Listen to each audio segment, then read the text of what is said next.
Okay, students, today we will discuss about the electric field intensity at the axis of a charged circular loop. Electric field intensity at the axis of a charged circular loop.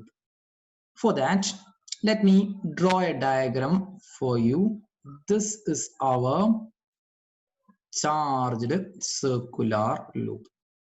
That means this is our circular loop. We are drawing the circular loop like this. It is because the loop is perpendicular to the screen. The loop is perpendicular to the screen, and let us say the radius of this circular loop is A.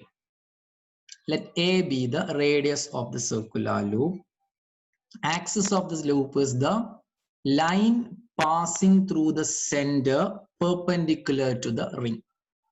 Axis of the circular loop is the line passing through the center perpendicular to the ring. Therefore, you could imagine it like this. If this is the circular loop, means this should be the axis. Okay, the line which is passing through the center perpendicular to the ring. Okay, therefore, let me write this distance, that is the distance from center to this point. It is x. Okay, then we can find out the electric field intensity at the axis with the help of our Coulomb's law.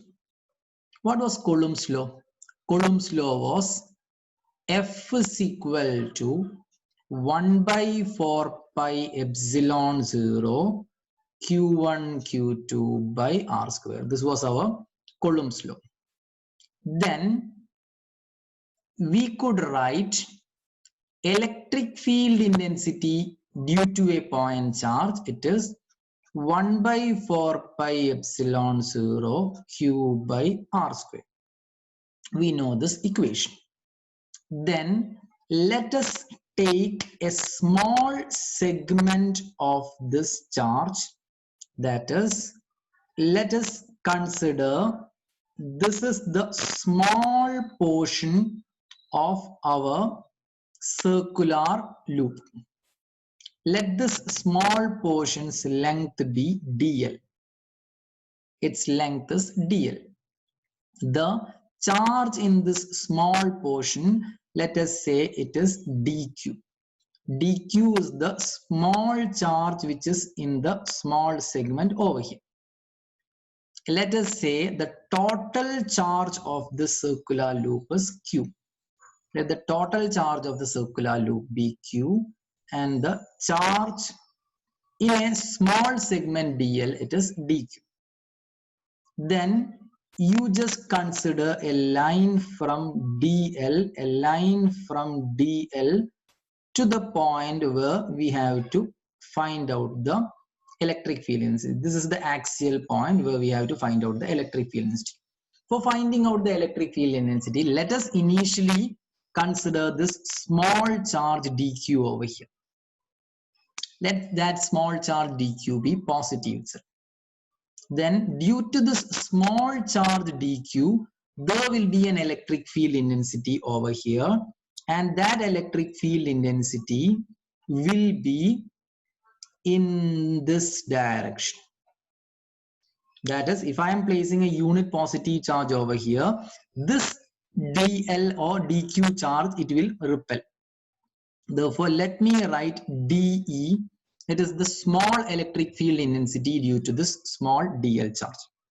Therefore, if E is equal to 1 by 4 pi epsilon 0 q by r square is the expression, means we could write dE is equal to 1 by 4 pi epsilon 0 dq by r square. What is r? R is the distance from this point to this point. Therefore, this distance is our r. What is dE? dE is the small electric field intensity due to the small segment of charge. Okay. Then in this manner, if we are taking a small segment at the lowermost point, if I am considering a dl at the lowermost point, this will also have a charge dq. It's not q, dq, since the small charge is called as dq. Then let's draw a line from this lower dl to this point, and that distance should also be r. If this is r, means you could say this distance is also r. Then due to this small dq at the bottom, the electric field intensity at that point, that is in that point, the electric field intensity, it will be in this direction. Can you imagine that? Therefore, this dE is due to the lower dq charge. This dE, it is due to the upper dq charge. Then let us resolve this upper dE into two mutually perpendicular components. You know how we are resolving a vector. We could resolve it into two mutually perpendicular components. If this is dE, dE is resolved into its two mutually perpendicular components. Okay, then let us say the angle between r and x. The angle between r and x, let's assume that it is theta. If this angle is theta, you could extend this line like this, and you could extend the line like this. Therefore, if this angle is theta, the opposite angle, this will be theta. If this is theta, this will be theta, since this is one single line and this is one single line. Therefore, who is this? This is our dE cos theta component, and this is our dE sin theta component. Okay. In the similar manner, we could resolve the lower dE. The lower dE, it could also be resolved into one component like this and one component like this. We could say the angle between x and r is theta, means this angle will be also theta. And if this angle is theta, we could say this angle is theta, since this is a single line and this is a single line, opposite angles. Therefore, this is our dE cos theta, and this is our dE sin theta. Hope the diagram is clear to you. Then, if you know the value of dE, can we find out the value of E? Yes, we'll find out the value of E by integrating. Therefore, E is equal to integral of dE. Then in integral of dE, we will have to write, it should be integral of dE sin theta plus integral of dE cos theta. It's because a single dE can be resolved into its sine and cosine component. A single dE can be resolved into its sine and cosine component. Therefore, total electric field will be integral of dE, that is integral of dE sin theta plus integral of dE cos theta. In this, I could write E is equal to integral of dE sin, not sin theta, integral of dE cos theta. Why am I writing like this?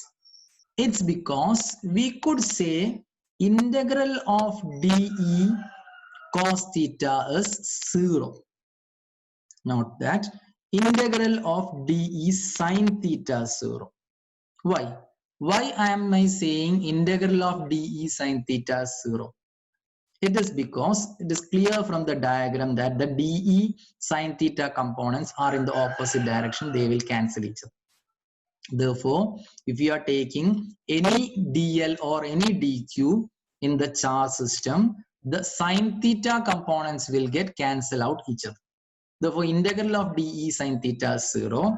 Then we can write total electric field intensity in this case is integral of dE cos theta. In which, what is cos theta? What is cos theta from this? As we can see, there is a right angle triangle with AX and R. From that, we could say cos theta is equal to adjacent side by hypotenuse, that is X by R. What is dE? As we know, dE is 1 by 4 pi epsilon 0 dq by r square. Let me write for simplification k into dq by r square. Can I? Yes.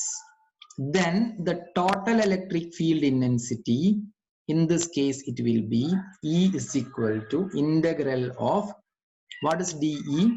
It is k dq by r square into, what is cos theta? Cos theta is x by r. Okay. Then in this we can take the, it is x by small r. Okay, x by small r. Since this distance is small r, we could write x by small r. From this, we could take the constants out of the integration. K, 1 by 4 pi epsilon 0, it is a constant, it's taken out. R square into r, it is r cube. Therefore, r cube is also a constant, since this distance will not change. The distance value or the magnitude of this distance will not change. Therefore, r cube is also taken out. X is also a constant. Then it is integral of what? dq. Okay. Then what is integral of dq? Integral of dq, it is q. Integral of dq, it is the total charge of the circular loop. Therefore, integral of dq, it is the total charge of circular loop, that is q. Therefore, we could write E is equal to kx divided by r cube. Integral of dq is q. Then what is r?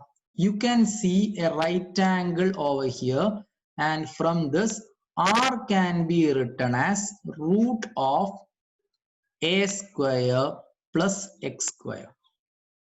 Okay. Therefore, we could say if r is root of a square plus x square, root of a square plus x square can be written as a square plus x square whole raised to 1 by 2. Then what should be r cube? R cube should be a square plus x square whole to the power 3 by 2. R is whole raised to 1 by 2 means r cube will be whole raised to 3 by 2. Then E is equal to kx divided by a square plus x square whole to the power 3 by 2 times q. This is the expression for electric field intensity at the axis of a charged circular loop, where x is the distance from center to the axial point, a is the radius of circular loop, and q is the charge accumulated in the loop. We could write it like this also. Electric field intensity at the axis for k, if I am writing 1 by 4 pi epsilon 0 qx divided by x square plus a square whole to the power 3 by 2. Okay, this is the answer for that. Then we could go for a special case also. In this case, we could go for a special case, that is, consider the circular loop is of very small radius.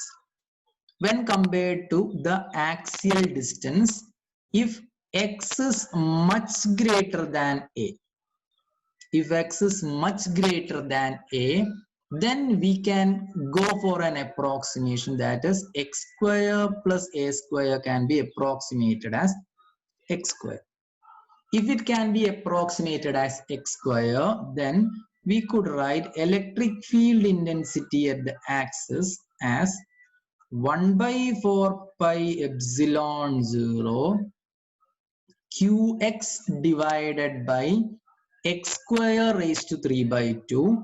This term will become x square raised to 3 by 2. X square raised to 3 by 2 is x cube.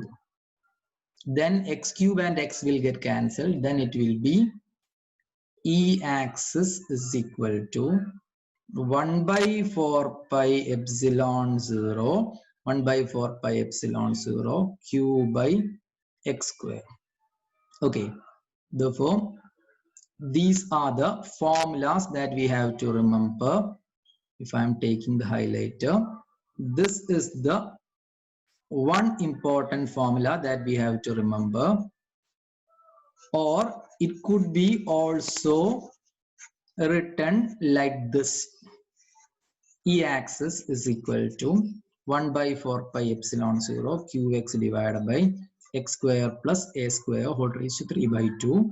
And if the ring's radius is very small compared to the axial distance, then the approximation is like this. This formula becomes electric field intensity due to a point charge formula. This formula will become electric field intensity due to a point charge formula if the ring is very small. Hope you have understood this.